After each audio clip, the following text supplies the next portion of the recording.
জঙ্গল সলিমপুর সন্ত্রাসীদের অভয়ারণ্য থাকবে না ঘোষণা স্বরাষ্ট্রমন্ত্রীর। মাদক ও সন্ত্রাস নির্মূলের হুঁশিয়ারি। রামিসা ধর্ষণ ও হত্যা মামলার বিচার শুরু কাল, সর্বোচ্চ সাজার প্রত্যাশা সরকারের, জানালেন আইনমন্ত্রী। জামাত নেতারা পরিকল্পিতভাবে সরকারের বিরুদ্ধে মিথ্যাচার করছে, অভিযোগ রিজভির। অপকর্ম ঢাকতে ধর্মের অপব্যবহার করছে দলটি।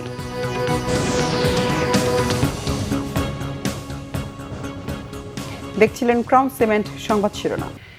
স্বরাষ্ট্রমন্ত্রী সালাউদ্দিন আহমেদ বলেছেন, চট্টগ্রামের সীতাকুণ্ডের জঙ্গল সলিমপুর থেকে এখনই কাউকে উচ্ছেদের পরিকল্পনা নেই, তবে দেশে কোনো সন্ত্রাসের অভয়ারণ্য থাকবে না। যৌথ অভিযানের মাধ্যমে সারা দেশে সন্ত্রাস ও মাদক নির্মূল করা হবে। সীতাকুণ্ডের জঙ্গল সলিমপুর পরিদর্শনে গিয়ে এসব কথা বলেন স্বরাষ্ট্রমন্ত্রী।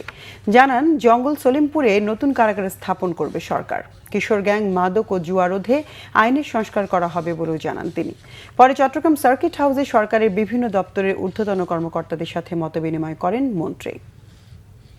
এখানে যে সিসিটিভি ক্যামেরা বসিয়ে, বিভিন্ন পাহারাদার বসিয়ে যেভাবে এলাকাগুলো তারা নিয়ন্ত্রণে রেখেছিল, সেগুলো ভেঙে দেওয়া হয়েছে। কিন্তু আমরা অবাক হয়ে গেলাম যে রাষ্ট্রের বিরুদ্ধে চ্যালেঞ্জ ঘোষণা করার মতো সন্ত্রাসীদের দুঃসাহস কিভাবে হলো।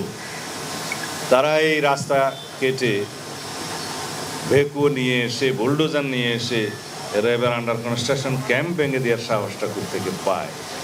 তাদের সাথে কারা জড়িত, এই জায়গার জমি দখলের সাথে কারা জড়িত, এগুলো আমরা এখন ফাইন্ড আউট করেছি। রাজধানীর পল্লবীতে শিশু রামিসা ধর্ষণ ও হত্যা মামলায় 2 আসামির বিরুদ্ধে অভিযোগ গঠন কাল। এরই মধ্যে নৃশংস এই হত্যাকাণ্ডে দায়ের করা মামলার প্রধান আসামি সোহেল রানা ও তার স্ত্রী স্বপ্না আক্তারের বিরুদ্ধে দেয়া অভিযোগপত্র গ্রহণ করেছেন আদালত। পরে 1 জুন অভিযোগ গঠনের বিষয়ে শুনানির দিন ধার্য করা হয়। একই দিন এই মামলার বিচার শুরু হওয়ার কথাও রয়েছে।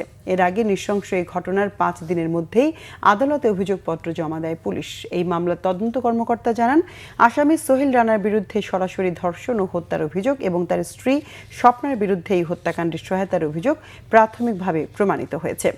গত 23 মে পল্লবীতে মিল্লাত ক্যাম্পের কাছে 11 নম্বর সেকশনের বি ব্লকের একটি ফ্ল্যাট থেকে শিশু রামিসার মরদেহ উদ্ধার করে পুলিশ। এদিকে রামিসা ধর্ষণ ও হত্যা মামলায় আসামিদের সর্বোচ্চ সাজা চাইবে সরকার, জানিয়েছেন আইন বিচার ও সংসদ বিষয়ক মন্ত্রী মোহাম্মদ আসাদুজ্জামান। সকালে ঝিনাইদহের শৈলকুপা উপজেলা পরিষদ মিলনায়তনে জেলা পরিষদের চেক বিতরণ অনুষ্ঠানকালে এসব কথা বলেন আইনমন্ত্রী। সংবিধান সংশোধন কমিটিতে এখনও বিরোধী দল কোনো নাম দেয়নি, এর অপেক্ষায় রয়েছে সরকার। এছাড়া মানবাধিকার কমিশন ও গুম কমিশনে আইন বিষয়ে যে সুপারিশ এসেছে সেগুলো যাচাই বাছাই চলছে বলেও জানান আইনমন্ত্রী।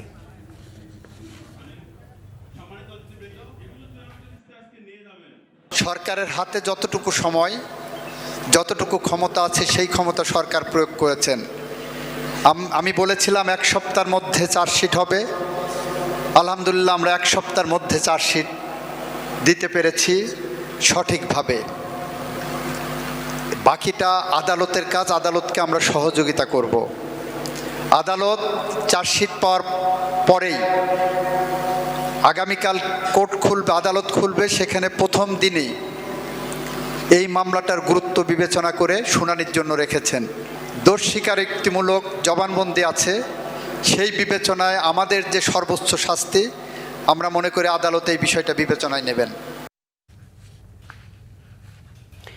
জামাত নেতারা পরিকল্পিতভাবে সরকারের বিরুদ্ধে নানা ধরনের মিথ্যাচার ও কুৎসা রটাচ্ছে বলে অভিযোগ করেছেন প্রধানমন্ত্রীর রাজনৈতিক উপদেষ্টা ও বিএনপি সিনিয়র যুগ্ম মহাসচিব রুহুল কবির রিজভী।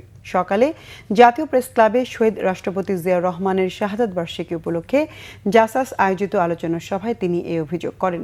রুহুল কবির রিজভী আরও অভিযোগ করেন, দেশের বিভিন্ন স্থানে চাঁদাবাজিতে লিপ্ত জামাত নেতারা নিজেদের অপকর্ম ঢাকতে দলটি ধর্মের অপব্যবহার করছে বলেও দাবি করেন এই বিএনপি নেতা। মিথ্যাচার না করে সরকারের বিরুদ্ধে গঠনমূলক সমালোচনা করার আহ্বান জানান রুহুল কবির রিজভী।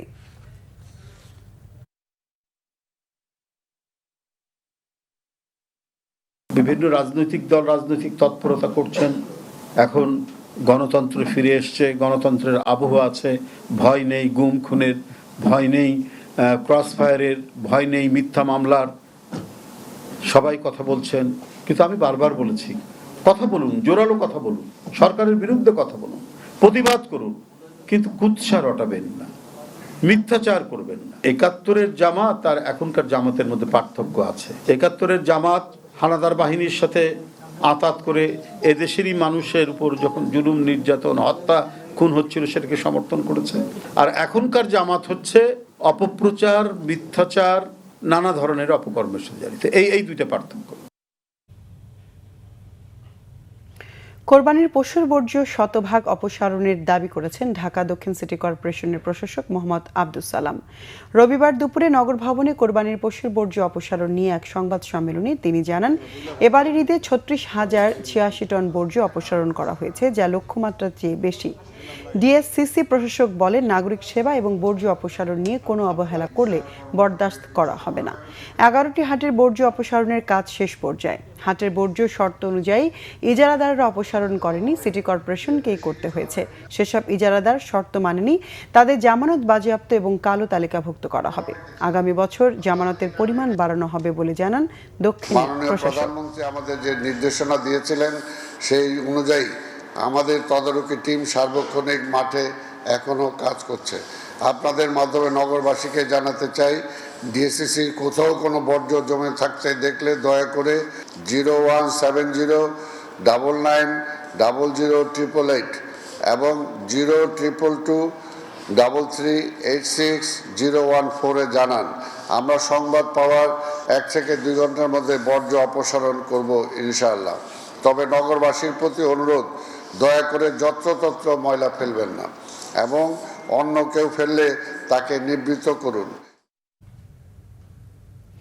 স্বজনদের সঙ্গে ঈদ উদযাপন শেষে অনেকেই রাজধানী ঢাকায় ফিরতে শুরু করেছেন, আবার কেউ কেউ এখনও বাড়ি যাচ্ছেন।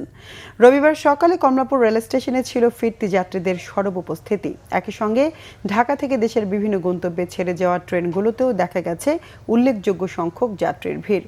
তবে অতিরিক্ত ভাড়া আদায়ের অভিযোগ না থাকলেও ট্রেনের সময়সূচি বিপর্যয় নিয়ে অসন্তোষ প্রকাশ করেছেন যাত্রীরা।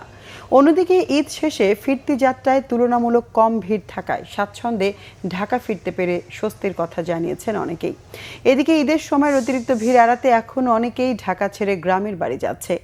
ভোগান্তি মুক্ত ও আরামদায়ক যাত্রার জন্যই ঈদের পরের সময়টিকে বেছে নিয়েছেন বলে জানান তারা। আসার কথা। ঈদুল আজহার ছুটি 6 দিন পেরিয়ে গেলেও রাজধানীতে ফেরেনি কর্মচাঞ্চল্য। নগরীর প্রধান সড়কই শুধু নয়, অলিগলিও এখনও অনেকটাই ফাঁকা। নেই চিরচেনা যানজট, কোলাহল অথবা গণপরিবহনে ওঠার ভিড়। অন্যদিকে যাত্রী খরায় নিত্যদিনের আয়ের অসঙ্গতিতে দুশ্চিন্তায় পরিবহন শ্রমিকরা। মহিবুল্লাহ মহিবের রিপোর্টে বিস্তারিত। রাজধানীর বাংলা মোটর থেকে কারওয়ান বাজার হয়ে ফার্মগেট, এই পথে যানজট যেন নিত্যদিনের চিত্র। কিন্তু ঈদের ছুটিতে নেই সেই চিরচেনা দৃশ্য।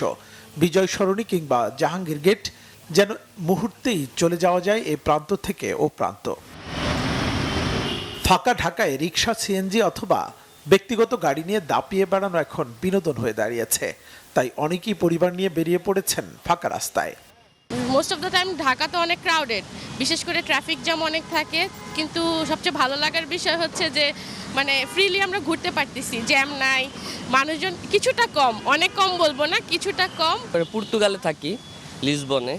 এখন আমি আসছি ঈদের 4 দিন আগে আমার বাবা মার সাথে ঈদ করতে। তো করার পর এখন আমি বেড়াতে যাচ্ছি আমার শ্বশুর বাড়িতে। এই ধরনের বন্ধের সময় আমি আগে আসি নাই, এবার প্রথম। প্রতিবারে যতবারে আসছি প্রচুর জ্যাম।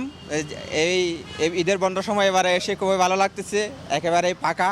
ফাঁকা রাস্তায় দুর্ঘটনার ঝুঁকি বেশি থাকলেও অনেকেই হয়ে ওঠেন বেপরোয়া। তবে যাত্রী সংকটে মালিককে নির্ধারিত জমা টাকা দেয়া নিয়ে দুশ্চিন্তায় আছেন গাড়ি চালকরা। ভালোই লাগতেছে, কিন্তু যাত্রী তো নাই। 300-400 টাকা সিঙ্গেল। এটিতে মালিক দিব কি আর গ্যাস নেবো কি নিজেরা নেবো কি? যাত্রী একটু কম, কিন্তু ফাঁকা রাস্তায় রিক্সা চালায় খুব আনন্দ লাগতেছে। কোনো যানজট নাই, একদম নিরিবিলি পরিবেশ। যাত্রী নাই, কম, একবারে কম। সোমবার থেকেই ঢাকায় ফিরবে কর্মচাঞ্চল্য, এমনটাই মনে করছেন সবাই। মুহিবুল্লাহ মুহিব, বাংলা ভিশন, ঢাকা। পবিত্র হজ পালন শেষে সৌদি আরব থেকে দেশে ফিরেছেন 6,000-এর মতো হাজি। আজ বাকি 8টি ফ্লাইটে ফিরছেন আরও অন্তত 3,000 জন। ফিরতি ফ্লাইটের দ্বিতীয় দিন সকাল থেকে 6টি ফ্লাইটে 2,500 হাজি দেশে পৌঁছান। দীর্ঘদিনের স্বপ্ন পবিত্র হজ পালন করতে পেরে সন্তুষ্ট তারা। জানান, সৌদি অংশে হজের সার্বিক ব্যবস্থাপনা ভালো ছিল, তবে কোনো হজ এজেন্সি মানসম্মত সেবা দেয়নি বলে অভিযোগ করেন কেউ। তবে বিমানবন্দরে লাগেজ পেতে হাজিদের কোনো ভোগান্তিতে পড়তে হচ্ছে না। এবছর বাংলাদেশ থেকে 78,500 জন হাজি হজ পালন করেছেন। পারিবারিক বিরোধের জেরে মানিকগঞ্জের দৌলতপুরে ভাবি ও ভাতিজাকে কুপিয়ে হত্যা এবং ভাইকে গুরুতর আহত করেছে এক যুবক। এদিকে পিরোজপুরের মঠবাড়িয়ায় আলাদা জায়গা থেকে দুজনের এবং নোয়াখালীর আলাদা জায়গা থেকে দুজনের লাশ উদ্ধার করেছে। দৌলতপুর উপজেলার বাচামারা বাজার এলাকার শনিবার রাতে হত্যাকাণ্ড হয়। পুলিশ জানায় নিহতরা হলো কাপড় ব্যবসায়ী সালামের স্ত্রী আমিনা বেগম ও 2 বছরের শিশু আসলাম। খবর পেয়ে ঘটনাস্থলে গিয়ে গুরুতর আহত সালামকে উদ্ধার করে দৌলতপুর উপজেলা স্বাস্থ্য কমপ্লেক্সে ভর্তি করা হয়েছে। প্রাথমিকভাবে ধারণা করা হচ্ছে পারিবারিক বিরোধের জেরেই খুন হয়েছেন বড় ভাইয়ের স্ত্রী ও সন্তান, আর গুরুতর জখম হয়েছে বড় ভাই। ঘটনার পর থেকেই পলাতক অভিযুক্ত ছোট ভাই ইউসুফ আলী। এদিকে পটুয়াখালীর কলাপাড়ার চম্পাপুরে তাজুল ইসলাম নামের এক কিশোরকে ছুরিকাঘাতে হত্যা করেছে দুর্বৃত্তরা। এই ঘটনায় জড়িত সন্দেহে রিয়াদ, সজীব খান ও হৃদয় মোল্লা নামের 3 যুবককে জিজ্ঞাসাবাদের জন্য আটক করেছে পুলিশ। গতকাল রাত 11:30টার দিকে উপজেলার চম্পাপুর ইউনিয়নের মাছুয়াখালী গ্রামে এই হত্যাকাণ্ড হয়। অন্যদিকে নোয়াখালীর বেগমগঞ্জ উপজেলা বাজার থেকে বাড়ি ফেরার পথে জোবায়ের হোসেন রাকিব নামের এক যুবককে পিটিয়ে হত্যা করেছে দুর্বৃত্তরা। আন্তর্জাতিক প্রসঙ্গ এবার। ইরানের সাথে চুক্তির ব্যাপারে কোনো তাড়াহুড়ো করতে চান না মার্কিন প্রেসিডেন্ট ডোনাল্ড ট্রাম্প। তবে দেরিতে হলেও ইরানকে চুক্তিতে আসতে হবে, না হলে সামরিক হস্তক্ষেপের মাধ্যমে সেটির শেষ দেখে নেওয়ার হুমকি দেন তিনি। শনিবার ফক্স নিউজকে দেয়া এক সাক্ষাৎকারে প্রেসিডেন্ট ট্রাম্প এই হুঁশিয়ারি দিয়ে বলেন, চুক্তির বিষয়ে তাড়াহুড়ো করলে ভালো কোনো ফলাফল আসবে না।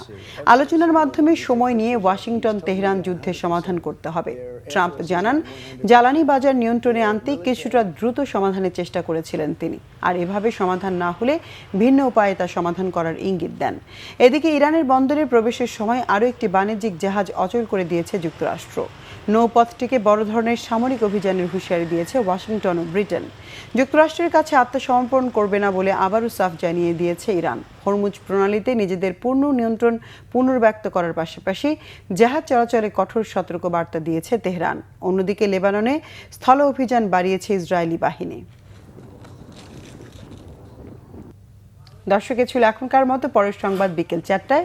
এর আগে 3টায় রয়েছে নিউজ টপ 10। দেখার আমন্ত্রণ রইল। এতক্ষণ সঙ্গে থাকায় ধন্যবাদ সবাইকে।